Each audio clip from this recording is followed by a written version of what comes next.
Bonsoir à toutes et tous.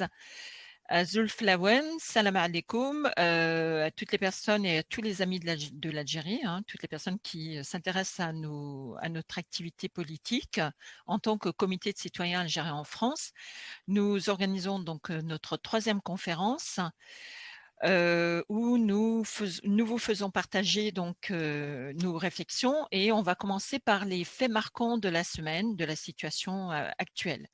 Alors, effectivement, la situation politique, économique et sociale à l'échelle mondiale et son expression dans chaque pays est marquée par la crise du Covid et par conséquent de la crise économique qui s'ensuit et qui touche tous les secteurs. Alors, la situation est d'autant plus grave que c'est la vie de millions d'hommes et de femmes qui sont en jeu. Et les plus grands de ce monde, d'ailleurs, les stratèges qui tirent la sonnette d'alarme en septembre 2019, notamment l'OCDE, tire la sonnette d'alarme sur la croissance la plus faible depuis la crise financière de 2008-2009 et a lancé un vibrant appel au gouvernement pour arrêter l'escalade dans la guerre commerciale, notamment cette fameuse guerre commerciale Amérique-Chine. L'organisation donc de la coopération et du développement économique, l'OCDE, prévoyait une croissance de 2,9% pour 2019 et 3% pour 2020. Or, depuis, la situation s'est gravement détériorée. En septembre 2020, l'OCDE affiche une croissance de 2,9% du G20 et, pour 2019 et une prévision de moins 4,1% en 2020. Alors, une première question qui va se poser et qui va nous intéresser, c'est notamment les États-Unis, ce qui se passe aux États-Unis. Les élections américaines ont eu lieu et Trump a été chassé. Alors, est-ce que cela veut dire que nous allons nous attendre à une embellie économique, politique et sociale? C'est une question qui se pose. Et notre camarade Mourad va, dans quelques minutes, nous donner quelques éléments de lecture de la situation pour voir un peu plus clair dans ce monde plus que troublé. Alors, à toi la parole, Mourad. Merci Malika. Salam alaikum. الزول في اللون عند مثلا أيام دوكال يسمثن دي تمور سنة ويقدم دوكال الجزائر. Donc bonsoir chers compatriotes et chers amis donc de l'Algérie. Dans cette réunion du comité de citoyens algériens en France pour une assemblée constituante souveraine. Donc il s'agit d'une réunion ordinaire donc, que nous tenons et dans lesquelles on commence généralement par aborder effectivement donc, les faits marquants de la semaine. Et il se trouve que encore cette semaine, la situation aux États-Unis, la situation mondiale, que ce soit du point de vue économique, du point de vue politique, du point de vue social et bien sûr de la crise sanitaire, domine l'actualité. C'est vrai, comme donc, tu disais, Malika, beaucoup de journalistes, beaucoup de médias présentent le fait que Trump soit chassé et que Joe Biden soit déclaré élu comme si c'était donc un événement qui venait effacer la situation de crise politique institutionnelle qui apparaissait donc aux États-Unis et bien entendu une ouverture vers des solutions pour la crise économique et sociale. Or, ce qu'on constate encore aujourd'hui, je viens d'écouter les informations, on vient de voir encore qu'au niveau de la Maison-Blanche aux États-Unis, les choses ne se passent pas de manière comme prévu. C'est quelque chose de jamais vu. C'est-à-dire que voilà une alternance dans le cadre donc des élections présidentielles aux États-Unis. Pour la première fois, l'une des plus vieilles démocraties bourgeoises dans le monde. Et voilà pour la première fois que cette alternance elle est vraiment atypique. Elle est atypique d'autant plus qu'on est dans une situation, bien sûr, de crise économique depuis plusieurs années et qui est aggravée par cette crise sanitaire. Parce que la crise sanitaire, en réalité, n'est pas à l'origine des crises économiques, sociales, politiques, institutionnelles dans plein de pays. Personne ne peut aujourd'hui contester que dans tous les continents, nous avons donc des guerres régionales, nous avons des révolutions qui s'ouvrent. Il y a des situations de crise politique, institutionnelle, comme celle qu'on vit en Algérie, mais pas seulement. Donc, c'est une situation, mais vraiment qui montre que nous sommes à la veille de des situations inconnues jusqu'à aujourd'hui. Et je pense que c'est quand même important de dire que, bien sûr, ce qui se passe aux États-Unis, ce n'est pas n'importe quoi. C'est le pays dominant, c'est la première économie mondiale, c'est la première armée mondiale, c'est le gendarme du monde. Et bien entendu, quand les choses se passent mal aux États-Unis, il faut s'attendre à ce que ailleurs aussi les choses vont se passer même très mal, parce que en tant que première économie et première force mondiale, ils vont donc d'une manière ou d'une autre tenter de faire payer la crise qu'ils vivent. Donc les conditions dans lesquelles effectivement il y a cette évolution vers l'inconnu aux États-Unis même, vont tenter donc de faire payer donc cette crise à d'autres pays, à d'autres peuples. Ce que nous avons constaté durant cette période donc des élections, il y a eu au mois de mai, il y a eu un mouvement très important aux États-Unis à la suite de l'assassinat donc du citoyen américain noir Floyd. Un mouvement de contestation, un mouvement qui revendiquait quelque chose qui, normalement, dans une démocratie bourgeoise normale, qui devrait être normalement totalement respecté et totalement comment dirais-je, accordé à tous les citoyens, à savoir la justice et la démocratie. Donc, contre la discrimination donc, des lois. Or, ce qu'on a vu, c'est que depuis le mois de mai, malgré cette mobilisation qui continue jusqu'à aujourd'hui, donc de millions d'Américains, pas seulement noirs, mais de la jeunesse aussi, donc qui se soulève contre cette discrimination qui dure maintenant depuis plus d'un siècle. Il y a donc ce mouvement qui continue donc à exiger la vérité, la justice et la démocratie et l'égalité de traitement vis-à-vis de tous les citoyens américains. Et cela touche non seulement bien sûr les Noirs, ça touche aussi donc les Latinos et les autres minorités. Donc durant cette période des élections, cette question, elle était au centre. Mais elle était au centre des discussions des gens de bas, des gens, des travailleurs, des jeunes et des immigrés.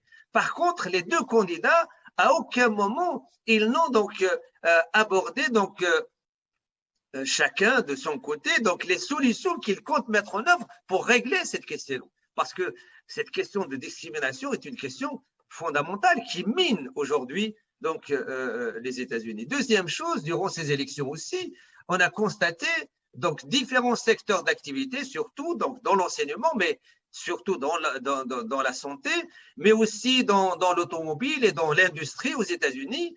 Il y a eu énormément donc de mobilisations, de grèves, de manifestations, donc qui réclament bien entendu du travail, des augmentations de salaire, etc., etc. Et aussi par rapport à ces exigences, à cette revendication sociale, donc les deux candidats n'ont pas proposé donc de solution. Une troisième question qui a un peu dominé donc les débats depuis la présidence d'Obama, c'est la question donc de la carte de santé pour tous. Et il y a eu un début donc de traitement de la question par Obama qui était très partial et très partiel, mais l'immense majorité donc des Américains défavorisés, donc encore remettre sur le tapis donc cette exigence. Et Sanders avait, dans le cadre de sa campagne pour l'investiture du Parti démocrate, avait donc avancé la proposition donc de rendre la carte de santé pour l'ensemble des citoyens américains. Or, Joe Biden, la même chose, n'a pas abordé donc une solution pour ce problème. C'est pour ça que, effectivement, donc Trump a été chassé. Et c'est vraiment le terme, c'est que les gens qui ont voté, qui ont voté Joe Biden, ont vraiment voté contre Trump. Parce qu'effectivement, le programme et les solutions que proposait donc Joe Biden ne proposaient pas donc de solutions véritables au problème donc des gens qui étaient censés donc le porter à la présidence. Et donc les gens, ils ont vraiment chassé donc Trump parce qu'ils n'en voulaient plus, parce que c'est un président pas dans son parti. Il y a une fraction mais vraiment fasciste, et lui-même ne cessait pas donc de répéter des propos racistes avec un comportement atypique, provocateur, discriminateur, etc. Donc il n'y a pas de mots, assez forts pour le qualifier. Mais il n'empêche que tous les problèmes soulevés restent encore posés. Et pire que ça, c'est que la situation dans le monde, c'est-à-dire que aussi bien donc aux États-Unis, mais en Chine, la question donc de la crise aussi frappe durement ce pays, du fait que ce sont des dizaines de millions de travailleurs qui aujourd'hui donc vivent en dessous du seuil de pauvreté, et dans beaucoup de secteurs donc commencent donc à réclamer de meilleures conditions donc de travail et de vie. On voit aussi ce qui se passe en France, en Grande-Bretagne, en Allemagne, etc., dans tous les pays du G20, cette situation de crise aggravée par la crise sanitaire est en train donc de produire des situations explosives. Si on regarde seulement, en France, parce que avant de parler déjà de la France, on peut dire que toutes les dettes de ces pays-là ont toutes soit atteint les 100% du PIB, ou bien dépassé les 100% du PIB. Ça veut dire que, voilà, en l'espace de quelques mois, les dettes, elles ont augmenté de 20, de 30 % donc en l'espace de quelques mois, alors que on a vu l'année dernière toutes les politiques d'austérité, toutes les politiques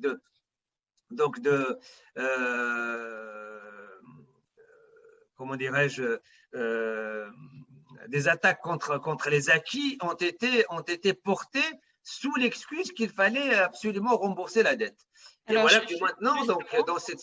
Pardon ? Alors justement, Mourad, pour abonder dans ton sens, effectivement, le 20 juillet, au mois de juillet 2020, contre toute attente, les 27 pays de l'Union européenne ont convenu qu'il était tout à fait normal et logique de s'endetter.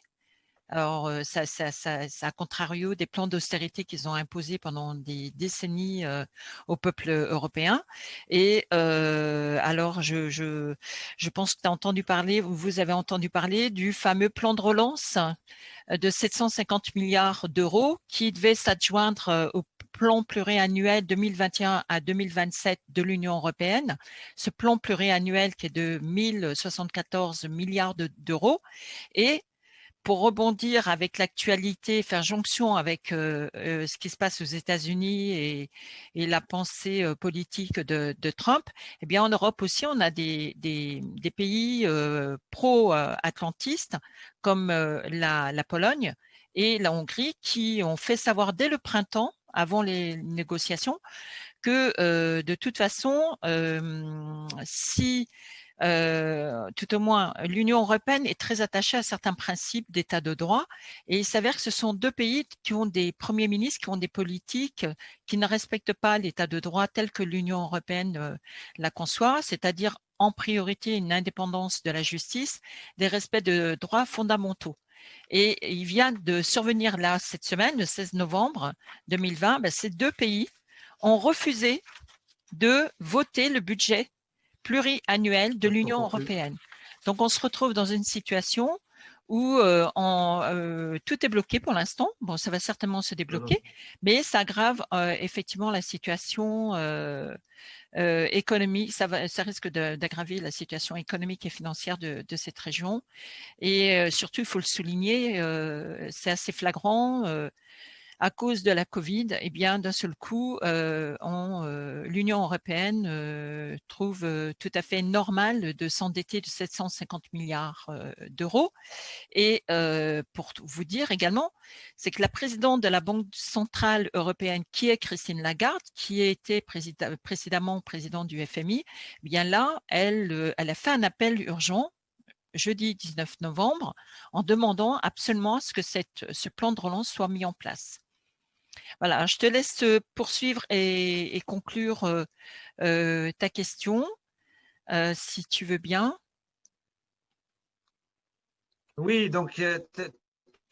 La réponse, pardon, à la première question. On ne t'entend pas très bien. En effet,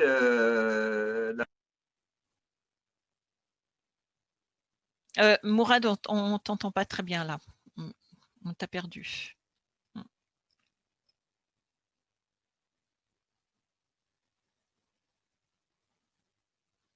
Oui, on a perdu Mourad. Je pense que…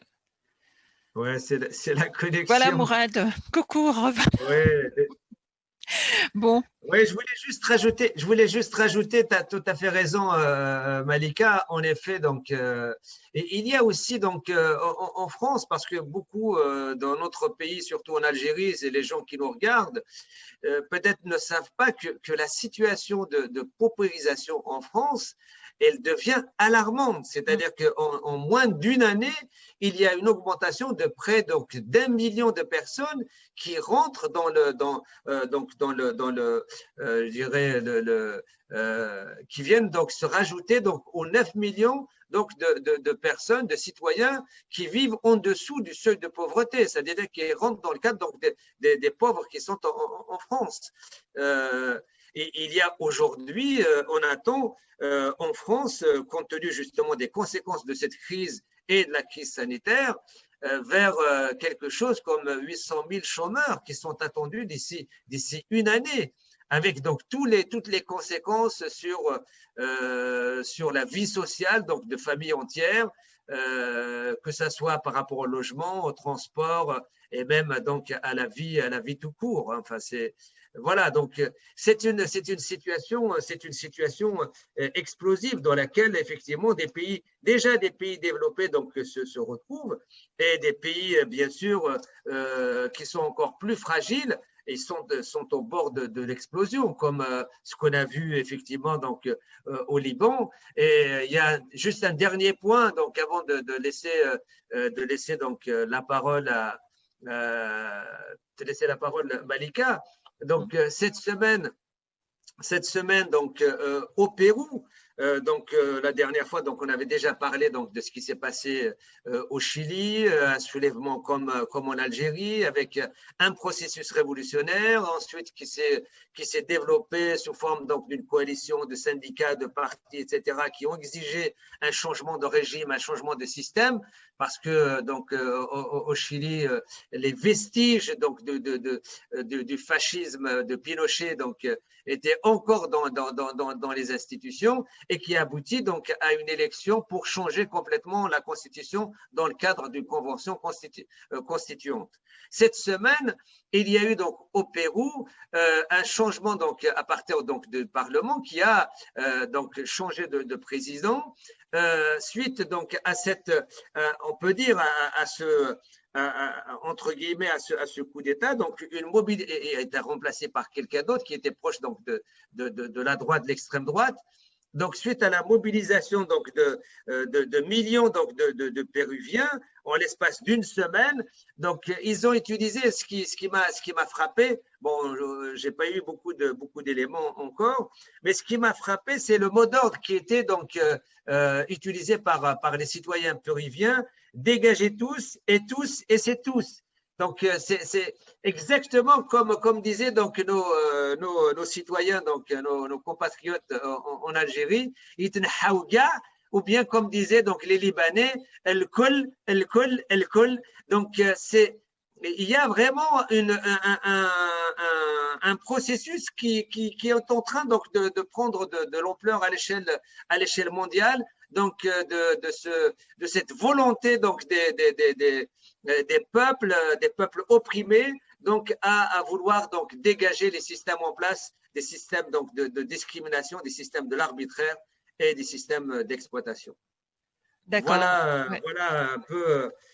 Et bien entendu, il y a une chose qui est quand même importante. C'est vrai qu'il y a, face à ces politiques de discrimination, d'austérité et de rigueur, mais aussi il y a des résistances, donc, comme celle-là au Pérou, au Liban, en Algérie et aux États-Unis même. C'est-à-dire que,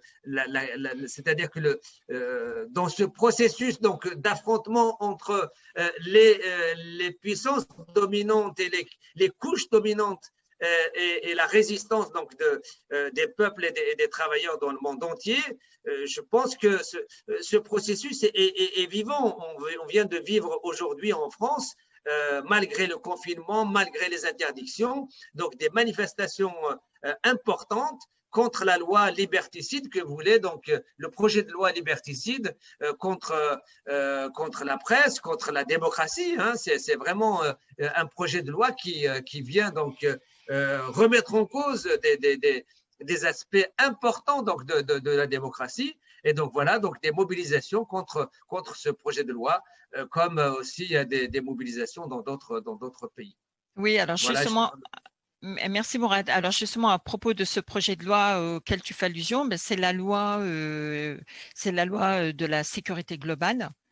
Et effectivement, de l'autre côté, l'adversaire des peuples qui luttent contre les discriminations, puis la perte de droits et la précarisation de leur vie, eh bien, il y a bien les pouvoirs hein, qui font en sorte de se protéger.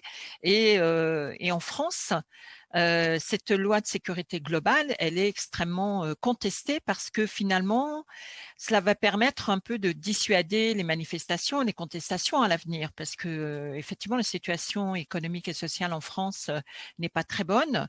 Il y a quand même 1 million de gens qui sont tombés dans la pauvreté à cause du Covid-19. Ça fait plus de 30-40 ans qu'on vit un chômage structurel, au-delà de 7% de la population active, ce qui est énorme.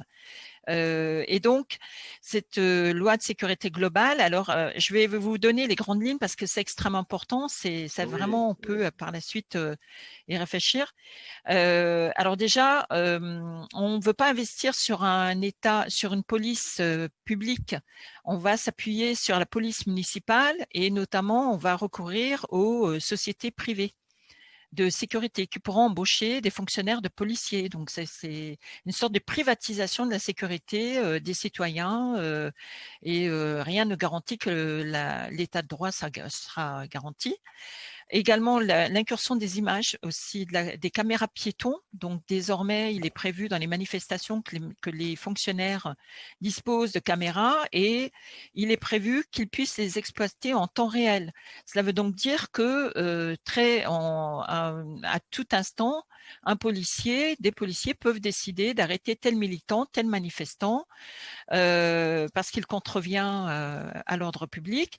Et également, il y a la reconnaissance faciale des manifestants et des passants. Donc, c'est quand même une incursion dans les manifestations assez importante. Et alors, surtout, il y a 3 articles qui ont vraiment qui ont soulevé des corps professionnels, les avocats, les médias, les journalistes, les syndicats également, et puis d'autres organismes hein, tels que la Ligue des droits de l'homme, le Défenseur des droits d'ailleurs également, sur 3 articles, donc très rapidement, les articles 24, 22 et 1, et qui nuisent gravement aux libertés publiques, notamment le droit à la vie privée, la liberté d'information, la liberté d'expression, et puis également qui risque de fragiliser toute dénonciation de dérives et violences policières. Donc, et en plus, les médias, en tout cas le ministre de l'Intérieur, M. Gérald Darmanin, préconisait aux médias de devoir demander des accréditations pour suivre des manifestations. Alors là, il y a une levée bouclier de tous les médias de la presse, de la droite à la gauche. Voilà. Donc, voilà ce qui se passe en France. Ce qui présage en tout cas une perte de liberté. Et justement, ça fait un lien avec l'Algérie où rien n'est garanti. C'est-à-dire que même en Algérie, déjà actuellement, il y a des arrestations pour de militants politiques et d'opinion, mais on se rend compte quand même même en France, qui est un pays où quand même les droits de l'homme et les droits de manifester sont quand même été garantis, on est en train de s'apercevoir qu'au travers de cette loi qui passe à l'Assemblée nationale, mais qui va passer au Sénat et puis revenir, donc espérons que les manifestations vont porter leurs fruits. Je sais qu'il y a une inflexion sur l'article 24 un peu, qui risquait de remettre en question le travail d'investigation des journalistes en toute liberté. Là, il y a eu une petite un retour, tout au moins le pouvoir exécutif est revenu un peu sur a concédé un peu, mais bon, rien n'est définitif. Alors maintenant, on va basculer sur l'actualité et les faits marquants de l'Algérie. Juste une Oui. question, Malika. Oui. Donc, ce projet de loi, il est bien présenté par le gouvernement et soutenu par le parti de droite. Non. Oui, c'est à l'initiative donc d'une députée de la majorité, La République en marche, Madame Alice Toureau, qui est députée de la Drôme, et également de Jean-Michel Fauvert, qui est un député qui était un ancien policier, donc qui a contribué à élaborer ce projet de loi. Alors, il faut savoir que il y a aussi un projet, mais qui date de plusieurs mois et même plusieurs années, c'est de réorganiser la sécurité en France. Donc voilà.